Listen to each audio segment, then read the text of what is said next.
Hoy, Carol, kung hindi ka ba naman tangang babae ka, so alam mo na pala na may affair si Dennis at Joy bago siya pinatay? Amber, Alam niya na, in denial lang siya katulad mo o di kayo nagtatanga-tangahan. Ako yung dinidiin nyo? Ako yung latest na binansagang pumatay kay Joy? Pero hindi mo magets-gets na ang taong puprotekta sa inyo ngayon ang matagal na may kasalanan.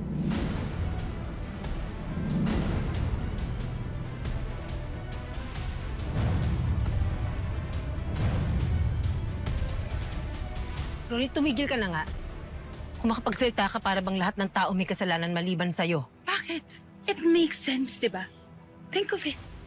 Si Dennis yung lagi nasa tabi niya. Si Dennis yung nagsabi na ako yung pumatay. At siniraan pa niya mismo si Wilfred na kaibigan niya. And remember, Carol, halos patayin niya na ako kanina dahil nga guilty siya. Ronnie, pwede ba wag mo kaming gawing palabas? Kung may problema ka, dalhin mo sa korte. Aminin mo. Nagdududa ka rin, di ba? Kitang-kita ko sa mga mata mo. Carol, walang basyan ang lahat ng sinasabi niya. Lahat puro intriga. Ronnie, enough drama for one day. Tara na. Carol, mag-ingat ka. Dennis is everywhere. Nasa likod mo, nasa tabi mo.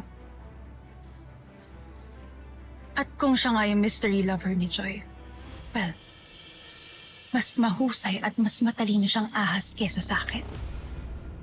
And obviously, gagawin niya ang lahat para pagtakpan at protektahan niya yung sarili niya.